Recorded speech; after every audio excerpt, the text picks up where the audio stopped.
ถานีวิทยุกระจายเสียงแห่งประเทศไทยจังหวัดเชียงใหม่ AM 1476 กิโลเฮิรตซ์สถานีวิทยุภาคภาษาชาติพันธุ์แห่งเดียวในประเทศไทย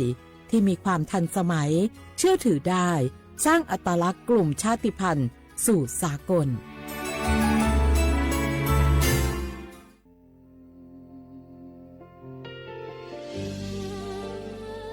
พระเสด็จสู่แดนสวงไทยทั้งปวงน้อมสำนึกในพระมหากรุณาธิคุณตราบนิรันดร์ข้าพระพุทธเจ้าข้าราชการและเจ้าหน้าที่สถานีวิทยุกระจายเสียงแห่งประเทศไทยจังหวัดเชียงใหม่กรมประชาสัมพันธ์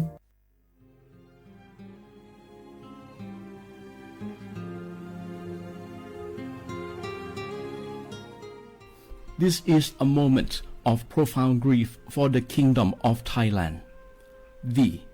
The collective voices of Radio Thailand Chiang Mai join the Thai nation in mourning the passing of our beloved Queen Martha, Her Majesty Queen Sirikit.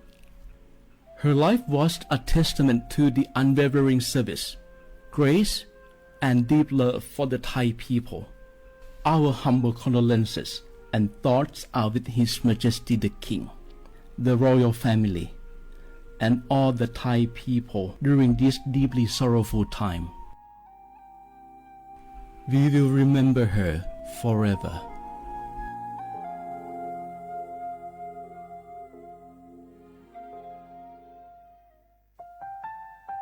Wanu lisu shi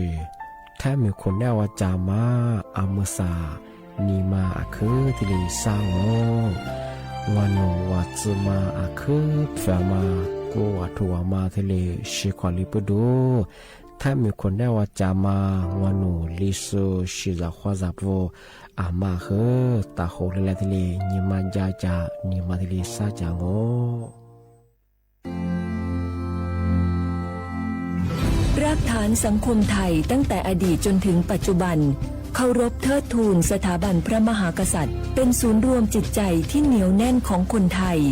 ในเวลาที่เกิดวิกฤตทางการเมืองพระบารมีของพระเจ้าอยู่หัวก็ทำให้เกิดความสงบและช่วงที่เกิดวิกฤตเศรษฐกิจปรัชญาเศรษฐกิจพอเพียงของพระเจ้าอยู่หัวรัชกาลที่ 9พระราชทานให้กับคนไทยก็ทำให้ผู้ที่น้อมนำมาปฏิบัติมีภูมิคุ้มกันและไม่เกิดความเสียหายพระปฐมบรมราชโองการของพระเจ้าอยู่หัวรัชกาลที่ 10เราจะสืบสานรักษาและต่อยอดและครองแผ่นดินโดยธรรมเพื่อประโยชน์สุขแห่งอาณาราษฎรตลอดไปพระมหากษัตริย์ไทยทุกพระองค์ทรงห่วงใยราษฎร์เสมอสถาบันพระมหากษัตริย์ไทยศูนย์รวมใจไทยทั้งชาติ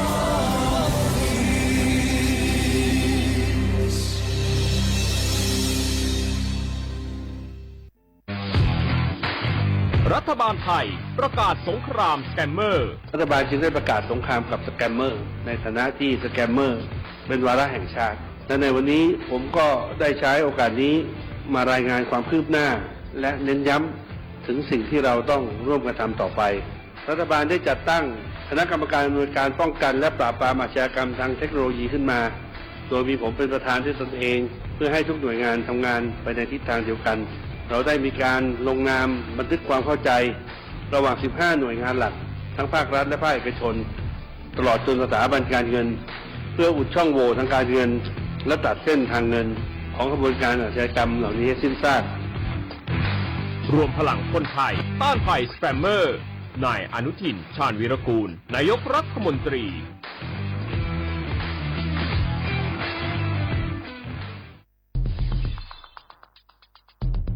แค่3 ปีความเสียหายจากอาชญากรรมไซเบอร์ของคนไทยพุ่งทะลุถึง 94,000 ล้านบาทหรือเฉลี่ยปีละ 30,000 ล้านบาททุก1 ชั่วโมงเราเสียเงินกว่า 3.4 ล้านบาทให้กับมิจฉาชีพออนไลน์โจรไม่เห็นใจคนอาชีพไหนอายุเท่าไหร่สถานะทางการเงินแบบใดหมอพ่อค้านักธุรกิจนักเรียนแม่บ้านข้าราชการเกษียณทุกคนตกเป็นเหยื่อได้เสมอและวันหนึ่งอาจเป็นคุณหรือคนที่คุณรักเพราะจุดอ่อนร่วมของเหยื่อคือความเร่งรีบขาดสติหรือแม้แต่บางครั้งก็เกิดความโลภจนเกินไป อย่าปล่อยให้การกดคลิกเดียวลิงก์เดียวทำให้โจรยิ้มกว้างวันนี้ถึงเวลาแล้วที่คนไทยทุกคนจะต้องร่วมมือกันสร้างภูมิคุ้มกันอาชญากรรมไซเบอร์ช่วยกันหยุดก่อนที่ภัยไซเบอร์จะทำให้คนที่คุณรักและตัวคุณเองกลายเป็นเหยื่อ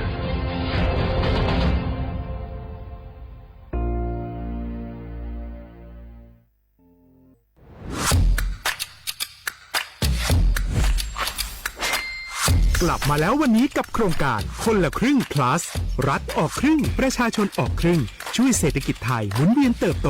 ถ้าเราช่วยกัน plus ต่อยอดให้เศรษฐกิจไทยเติบโตอย่างยั่งยืนด้วย5 plus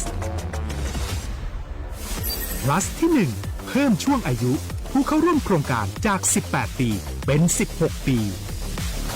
plus ที่ 2 เพิ่มวงเงินใช้จ่ายจาก150บาทเป็น200บาทเพิ่มพลังซื้อของประชาชนเพื่อกระตุ้นการหมุนเวียนในระบบเศรษฐกิจฐานรากลดภาระค่าครองชีพ plus ที่ 3 เพิ่มสิทธิพิเศษด้วยการดูแลผู้ที่อยู่ในระบบภาษีให้ได้รับสิทธิพิเศษมากขึ้นเพื่อสร้างแรงจูงใจให้ทุกคนร่วมอยู่ในระบบอย่างโปร่งใส plus ที่ 4 เพิ่มโอกาสให้นิติบุคคลขนาดเล็กเข้าร่วมได้ให้ธุรกิจเติบโตเป็นกำลังสำคัญของเศรษฐกิจไทย plus ที่ 5 เพิ่มทักษะใหม่เพื่อพัฒนาให้ร้านค้านำความรู้ใหม่ๆมาช่วยเพิ่มยอดขายลดต้นทุนเรียนรู้เติบโตและปรับตัวไปกับเทคโนโลยีใหม่เพื่อสร้างเศรษฐกิจที่แข็งแกร่งจากคนละครึ่งสู่คนละครึ่ง plus ไม่ว่าจะสั่งข้าวคนละจานชาเขียวคนละแก้วขนมเค้กคนละชิ้นหรือหลายๆชิ้นก็ใช้ส่วนลดได้ทันทีสูงสุดวันละ200บาทแถมใช้กับฟู้ดเดลิเวอรี่ก็ยังได้สำหรับประชาชนไทยอายุ16ปีเป็นต้นไปสมัครรับสิทธิ์ผ่านแอปพลิเคชันเป๋าตังค์วันที่ 20-26 ตุลาคม 2568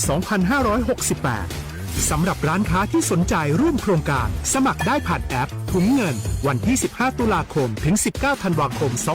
2568 แล้วเตรียมพร้อมรับลูกค้าจากทั่วประเทศ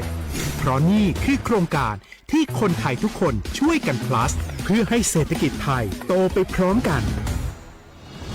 โครงการคนละครึ่ง plus ดำเนินการภายใต้เป้าหมายที่ชัดเจนของรัฐบาลในความต้องการกระตุ้นเศรษฐกิจลดภาระค่าครองชีพให้ประชาชนและยกระดับศักยภาพผู้ประกอบการไทยให้พร้อมในยุคดิจิทัลโดยยังคงยึดหลักความโปร่งใสตรวจสอบได้และป้องกันการใช้สิทธิ์ที่ผิดวัตถุประสงค์คนละครึ่ง plus เพิ่มพลังเศรษฐกิจไทยพร้อมโตไปด้วยกัน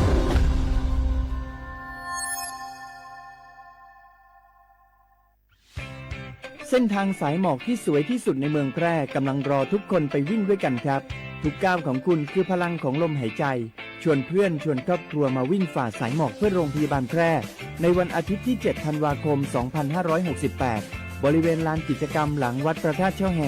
มาร่วมกันส่งต่อพลังแห่งความดีเพราะทุกก้าวของคุณช่วยต่อชีวิตให้กับผู้ป่วยในโรงพยาบาลแพร่สมัครได้เลยวันนี้แล้วไปวิ่งด้วยกันในวันอาทิตย์ที่ 7 ธันวาคม 2568พบกันบริเวณลานกิจกรรมหลังวัดพระธาตุช่อแฮนะครับ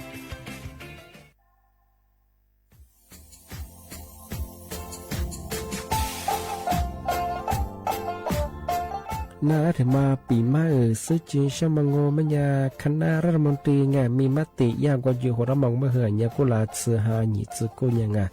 ยิ่งคงอยู่ตรงนี้ชดซื้อฉีกว่าอย่าไปรับมองเมื่อเหื่อยแก้ไขปัญหาไงสถานะอาทิตย์เหื่อยสัญชาติไงเอาถ้ามีคนเนี่ยว่าจะส่วนไงอธิบายที่ยากกฎหมายถือว่าไปรับมองเมื่อเหื่อยไงมาตราที่17ไงแห่งพระราชบัญญัติคนเข้าเมืองไงพอสองว่าไม่อยากให้คนอยากให้หนีตัวเนี่ยหนีซึ่งหนีกว่าไงเท่าว่าถ้ามีคนเนี่ยว่าดูแลส่วนอาทิตย์เนี่ยคือมือจ่าจางงเป็นยังไงอาทิตย์เนี่ยว่ามีทะเบียนประวัติเธอถูกต้องอยู่ไงอธิบายว่าสารว่ายื่นขอสถานะไงคนต่างด้าวเข้าเมืองโดยชอบด้วยกฎหมายที่ดียินหน้าบุตรงาอาทิตย์ทยากฎหมายถือว่าบรรดามาเพื่อไงมาตราที่7ทวีไง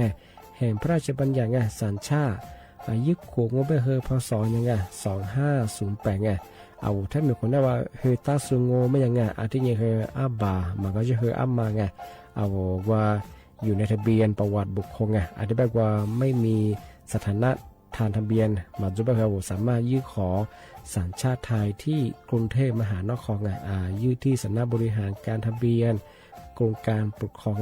อาทิตย์ไม่ได้ส่วนต่างจังหวัดจะสุบะกว่ายื่นต่อในอำเภอตานภูมิลำเนาปีขวานนแล้วก็จะบอกว่าอำเภอยิ่งทียื่นชงยื่นเวลางูไม่ยากว่าเวลาใช้กันยาขนาดถี่เนี่ยความยีหนักกว่านี้สิอันเดียบคือนี่มีกับพวกความยีคือน่าเหี้ยโชฮา你这姑娘个一口你这我像坐吃过过色我这里又从的么比嘛是就像我说话的。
子努力我冇买单，别的梦是你不顾不到，可我落心我的河，是这的路我去走，是那步苦啊路上。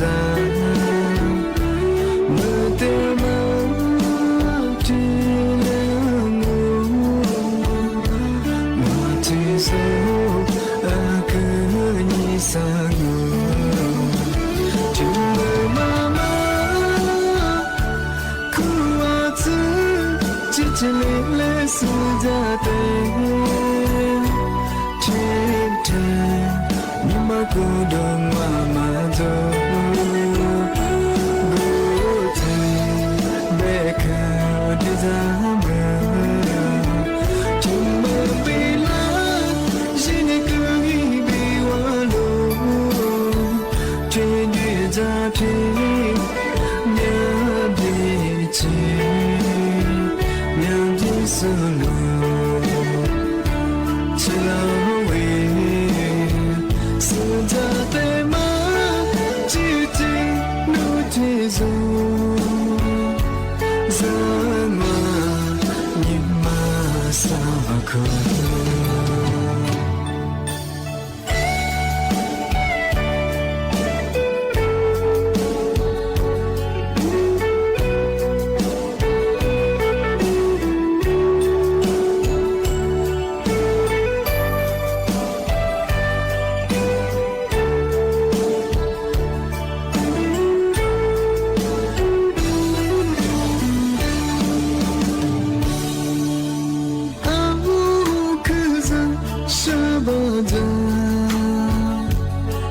trẻ thơ nâng lấy hoa màu mà đa về tiêu máu thế nhỉ đưa gu mà đau khổ lâu duyên lâu tì khờ sự thơ tê xuống mơ thế rồi sự nề vô khô ra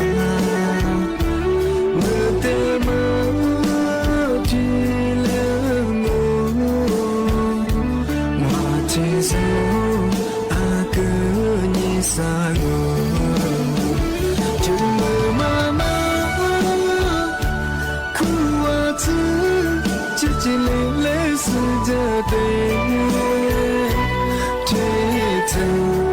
nhưng mà cứ đường mà rồi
Zabi ngote nu khaja mate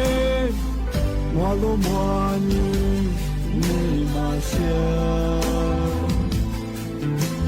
Mwamya byami nu peitu azazak shilo Nu mwene kwa ngote ni lalo byami Nu ni ma kwa na Sude ni nabe 比努努你阿只年我的忙呀呗，我努你的嘎给嘞，我只有的米里更好，阿门公公我米努的马尼努，我努你的嘎给嘞。我只有在米里更好，阿门公不暖米，我的米两哎。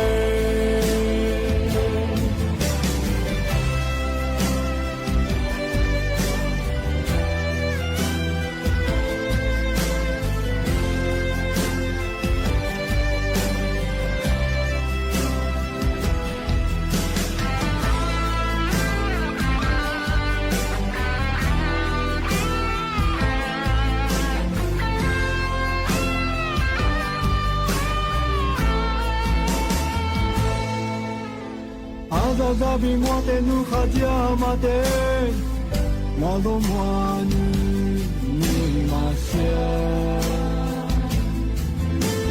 我面表明努贝杜阿扎扎西喽，努么努光我的你我路表明，努你马关呐，苏的你那贝。努尼玛比努努尼阿只年我的忙阿伯，我努尼的嘎比嘞，我只有在米里更好，阿门公公我命努的马里努，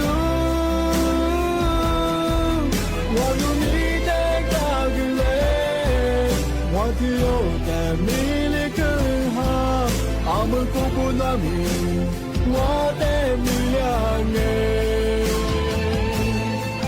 我努你的嘎比嘞，我只有在米里更好。阿门公不我米，努的马里努，我努你的嘎比嘞，我只有在米里更好。阿门公不暖米，我的米两哎，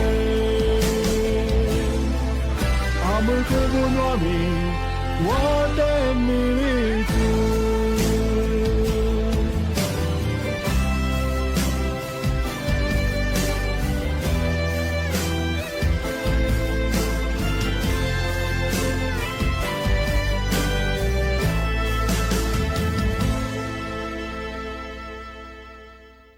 小伙伴，对嘛我别伢是个他们看哎，那次那米别喝别打，一些年都有都别喝别打哎，俺那次票喝票我，我拉错的嘛的个小伙伴我拉错嘛喝可咋可多哎，对嘛伢错几个嘛打来做多个嘛那次喝票哎别哎，俺这嘛伢阿里兄啊，别嘛伢茶叶小伙伴。茶叶的嘛伢别我小伙伴们说呀，那位的呀茶，那位斋的呀，马位的来。UCLA 埃邦啊，啥拉美干么的嘛？苏是你对你弗拉芒诶，拉出国不下提升估么？我多我们啦，茶叶个多啊！而且所以看你对你我别个茶叶嘛多么精诶，茶叶多啊嘛我别人小伙伴说的帮诶，提你啥个多嘛我别人维持来别个什么，我阿妈怕个了嘛，可嘛做咯。กูมาจูกูมาแล้วกระดังอะไรบ้างไงอาชญ์เป็นยาชาวเขาว่าจะมาก็ยาศาสตราจารย์เรโนอาหรับอะไรบ้างไงยาอาจารย์อายุรศาสตร์สิ่งนี้หมดแต่ชาวสุกุไงนับเป็นนักศิษย์ชาวกูนี่สู้เปียแบบสิ่งนี้เราชูกูชาเขียวใช้ยี่จิมแบบใช้ยี่เนี่ยแบบไงกูใช้ยี่ตัวมั้งไงอะไรมองเป็นยาอามาพาเกลียมาขึ้นมาจุงอ่ะอามาพาแล้วเกลียมากระดังอะไรแบบงั้นจะมาคือชาวเขาว่าคือมาเดชสุดที่เปียเป็นยางามแบบมันยาอาจุนยามาซึ่งก็คือสุดที่เปียเนี่ยอาลามังมังมาซึ่งก็คือสิ่งนี้ใช้แบบมันเนี่ยมาซาอาวุธชูแบบมันเนี่ยมาคือตัวที่แบบมันเนี่ยใช้อะไรแท้ก็ตัวเราชอบกูมามันเนี่ยอาเชเป็นเนี่ยมาผ่านมากลีมันเนี่ยลาเบดาชาวเขาว่าอาเชเป็นเนี่ยใช้ดูสูงมันเนี่ยที่กูมาซื้ออีซื้อที่กูมาจุงอาตัวจุยสิจ้าคือมา治疗เป็นจุยปวดตัวจุยเนี่ยเราชอบอามาเพิ่มมากลีใช่เปียง小伙娃呀，那วิทยาศาสตร์อะไรบ้างสหรัฐเนี่ยฝรั่งอังกฤษมา说个老出皮刺อะไรบ้าง老出皮刺耍爬的嘛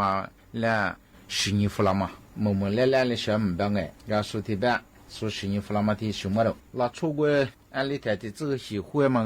อันนี้ที่จื้อและแต่ที่จื้อคือ喜欢嘛喜欢เนี่ย是เนี่ย喜欢เนี่ยอาทิตย์ดามา我老出เนี่ย面对เนี่ย啦是来对เนี่ยคือ哈在过来对啥老出远嘛老出哈嘛里对啥嘛我们呀阿个嘛乌能哈喽你们哈啊日学啊说的办阿里边你乌能哈日学小伙我提里看你说你的办我老出那面话嘛是那个对你我们阿个嘛个哈啊个一挂提对啥我们是个哈哎提对啥哦个嘛哈了你们哈了提对啥哦个嘛maka goma tika guka ati manya suzi yacha ati ma benya zi yacha ho benya de sa sidua de benya nyima sa wala cho meti mala kha shi de mo benya a sho kha shi de mo benya inyima lia inyima he pya janga la chu gu nyima pya ma benya shi huya ga ngala sha mo da ji he pya yi no ku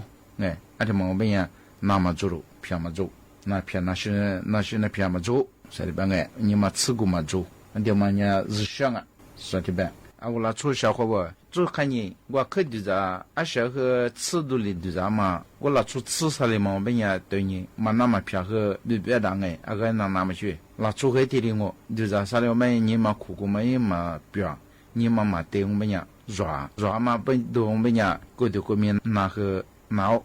这个那年这个闹啊，咱呀可怕就是啥的我们呀，我啊这么和我那嘿。这个小伙伴对我们呀，他们和阿乌拉出，没得的什么啦，哈在过的人家孙子的班哈喽，那我们呀，阿妈哈你说我们呀，哈在过的人，现在过他的他对你对吧？ที่บ้านของแม่ยังอามาสักนั่นละคือหมกว่าแต่ว่าเงินนางอะไรหมกว่านักจะคือบอกว่าแต่ว่าช่วยเราความหาช่อง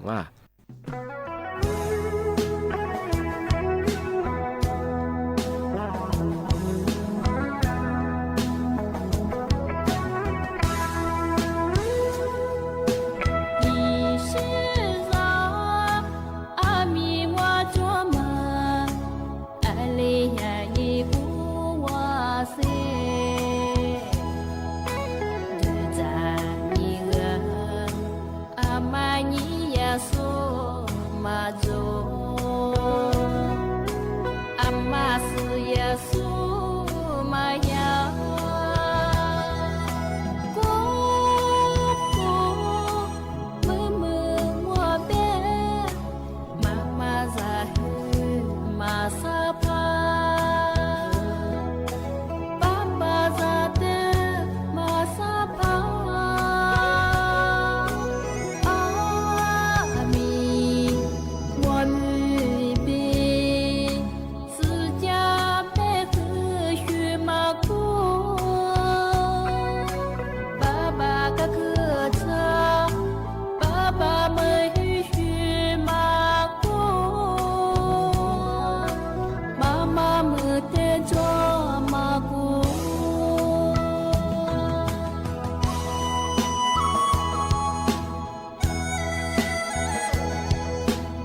小伙伴，我和那俩比个这个怎么个样哎？那他说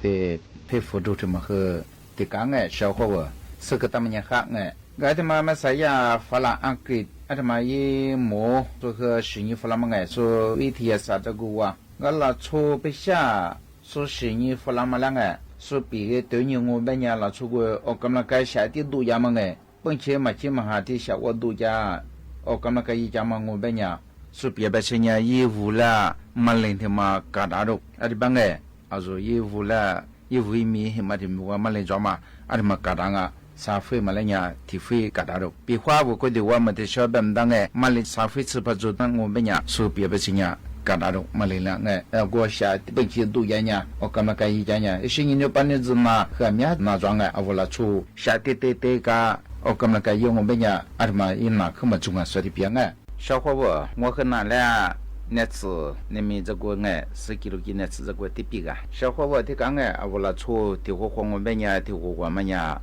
啊我拉出我去的嘛，做怕别呀，别嘛和我去当哎，嘛别嘛和拉出一些图，一些你为的嘛别嘛和。嘛中嘛和人家我去的嘛来查，我去嘛比我们家拉出个嘛和嘛比古哎，我去别嘛我们也的我们家拉出个别啊，啊的对么哎，我去的嘛我们家可要叫小伙伴我拉出，特别人的我们家小伙伴的个，我去的嘛厉害，们家的别们家我去的嘛可强，一起准备个哎，我去的嘛们家强啊，我去前边呀啊里多的嘛，啊是个里个两啊，们家。啊，我去前嘛说差呗，我去前嘛我们家小伙伴面子差，啊，我喜欢呢嘛和嘛今年小我们把我提标哎，而且的我们家我觉得我那抓，而且呢的我我们家我觉得那么做和，啊，我去的嘛也有功哎，啊，我都估计不少，啊，我到我一起那抓哎，我觉得嘛有。啊，到中你钱啊！俺小伙伴，我和我去钱我每年哎，也阿里钱和嘛表哎，然后阿里那次没多嘛，是我每年我拿提子表啊，得家的嘛，小伙伴和生哎，家的别没家的嘛，怕别个人家家的嘛家务拉出照片拉自个地咋着，啊得去咋，啊我和都咋我哎，照片身边哎，拉自个地咋和别我家哥，家的嘛我咋面别过和嘛啊，小伙伴。那次票啊，说我去前嘛那个当啊，因为他主要啊，阿里个别么样个我去嘛一个期别么样，这里有多小伙伴，家庭嘛哎，那么我是哎，大了呢，爸5个年天都过个年，都啊点过个年哎，里面没的话嘛，啊天你一对后年天你啊我都我就没，我去去前我哎，啊天每个别啊么啥个大年哎，啊天你吃饭，啊天要我们呀，啊嘛起嘛还，啊天每个家年半年生的话哎，啊我去的嘛如果的我也是有那么这样啊，我去的当我们年也没钱啊，说的办哎，啊天我们呀小伙伴，特别是我们呀啊，我去啊嘛我去前我们呀10年哎1年，那么和小伙伴来提比个哎，我去个几么事哎。啊，我去前我们家啊，说来啥多哎，是家被家和。啊แต่เป็นอย่างนี้นะคือทัศน์เดี๋ยวหลังจากของงานว่าเฉพาะนะคะคือบุญงานข้อคว้าสวัสดีครับ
你是的，一无苦苦嘛把早吃了的喝，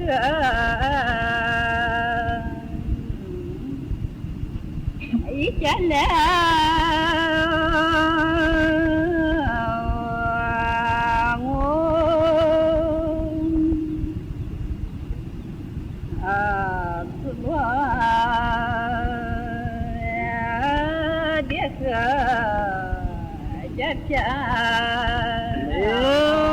Mangaba bisa pusabe jiji shoga no polo dasai